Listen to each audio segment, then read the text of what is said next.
അക്രമ സംഭവങ്ങളെ തുടർന്ന് പ്രതിഷേധത്തിനിടയിലുണ്ടായ അക്രമ സംഭവങ്ങളെ തുടർന്ന് അറസ്റ്റിലായ യൂത്ത് കോൺഗ്രസ് സംസ്ഥാന പ്രസിഡന്റ് രാഹുൽ മാങ്കൂട്ടത്തിന്റെ ജാമ്യാപേക്ഷ പരിഗണിക്കുന്നത് 17ലേക്ക് മാറ്റിയിട്ടുണ്ട്. തിരുവനന്തപുരം ജില്ലാ സെഷൻസ് കോടതിയുടേതാണ് തീരുമാനം. വിവരങ്ങളും വിശദാംശങ്ങളുമായി ഞങ്ങളുടെ പ്രതിനിധി സൂര്യഗായത്രി ചേരുന്നു. സൂര്യഗായത്രി, എന്തൊക്കെയാണ് ഈ ജാമ്യാപേക്ഷ പരിഗണിക്കുന്നതുമായി ബന്ധപ്പെട്ട് കോടതി പറഞ്ഞത്?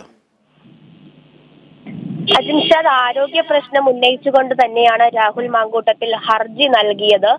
കിംസ് ആശുപത്രിയിൽ ചികിത്സയിലായിരുന്നപ്പോൾ ലഭിച്ച നോട്ട്സും അതുപോലെ തന്നെ ഡിസ്ചാർജിന്റെ രേഖകൾ ഉൾപ്പെടെയുള്ളവ കോടതിയിൽ സമർപ്പിച്ചുകൊണ്ടാണ് ഇത്തരത്തിലൊരു ആവശ്യം രാഹുൽ മാങ്കൂട്ടത്തിൽ ഉന്നയിച്ചിട്ടുള്ളത്. താൻ അനാരോഗ്യനാണ്, തന്റെ ആരോഗ്യം അല്ല സൂര്യഗായത്രി, ഈ അനാരോഗ്യം കാണിച്ച് രാഹുൽ മാങ്കൂട്ടം ആദ്യഘട്ടത്തിൽ സമർപ്പിച്ച മെഡിക്കൽ സർട്ടിഫിക്കറ്റ് പിന്നീട് കോടതി അതിൽ വിശ്വാസമാകാതെ കോടതി തന്നെ പിന്നീട് ഡോക്ടറുടെ അടുത്തേക്ക് ഒരിക്കൽ കൂടി പറഞ്ഞേക്കുക അത് വ്യാജമാണെന്ന് തെളിയിക്കും. ഇങ്ങനെയൊക്കെയുള്ള ആരോപണങ്ങളുണ്ട്. അതൊക്കെ ഇന്ന് പരിശോധിക്കപ്പെട്ടതിൽ പരാമർശിക്കപ്പെട്ടിട്ടുണ്ടോ?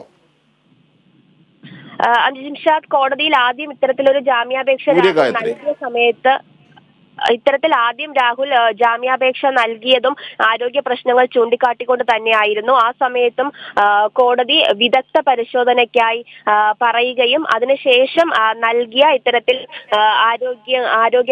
ആരോഗ്യം പരിശോധിച്ചതിന് ശേഷം നൽകിയ രേഖകളാണ് ഇത്തരത്തിൽ കോടതി വിശ്വാസത്തിലെടുക്കാതെ ആവുകയും ആരോഗ്യത്തിന് രാഹുൽ പ്രശ്നമൊന്നും ഇല്ലാന്ന് കണ്ടെത്തിയതിനെ തുടർന്നാണ് റിമാൻഡിലേക്ക് അടക്കമുള്ള കാര്യങ്ങളിലേക്ക് കോടതി പോയത്. അതിനുശേഷം ഇന്നും ഇപ്പോൾ രാഹുൽ പറയുന്ന പ്രധാന കാരണം ഈ ആരോഗ്യ പ്രശ്നം തന്നെയാണ്. ആരോഗ്യ പ്രശ്നം ഉന്നയിച്ചുകൊണ്ട് തന്നെയാണ് ഇത്തരത്തിലൊരു ജാമ്യാപേക്ഷയും രാഹുൽ നൽകിയിട്ടുള്ളത്.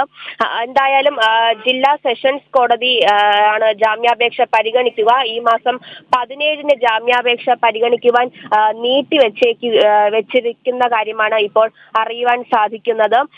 എന്തായാലും ഈ കിംസ് ആശുപത്രിയിൽ ചികിത്സ നേടിയ രേഖകളും അതുപോലെ തന്നെ ഡിസ്ചാർജ് ചെയ്ത രേഖകളും ഉൾപ്പെടെയുള്ളവ കോടതിയിൽ രാഹുൽ സമർപ്പിച്ചിട്ടുണ്ട്. എന്താണ് ഈ രാഹുൽ മാങ്കൂട്ടത്തിന്റെ രോഗം എന്താണെന്ന് അറിയാനായിട്ടുണ്ടോ? ന്യൂറോൺ സംബന്ധമായ രോഗമാണെന്നാണ് രാഹുൽ മാങ്കൂട്ടത്തിൽ ഇപ്പോൾ പറഞ്ഞിരിക്കുന്നത്. അതായത് 18 ദിവസത്തോളം ഇത്തരത്തിലൊരു ന്യൂറോൺ സംബന്ധമായ രോഗത്തിന് താൻ ചികിത്സയിലായിരുന്നു. അതുകൊണ്ട് തന്നെ താൻ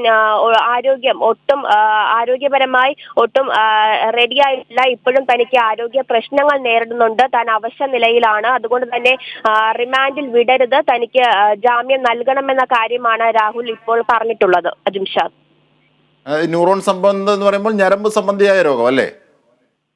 അതെ ജിംഷാദ്, തീർച്ചയായും. രാഹുൽ മാങ്കൂട്ടത്തിന്റെ ജാമ്യാപേക്ഷ പരിഗണിക്കുന്നത് 17ലേക്ക് മാറ്റിയിരിക്കുന്നു. തിരുവനന്തപുരം ജില്ലാ സെഷൻസ് കോടതിയുടേതാണ് തീരുമാനം. ഇതിന്റെ സമഗ്രമായ വിവരങ്ങളാണ് സൂര്യഗായത്രി ഞങ്ങളുടെ പ്രതിനിധി നൽകിയത്.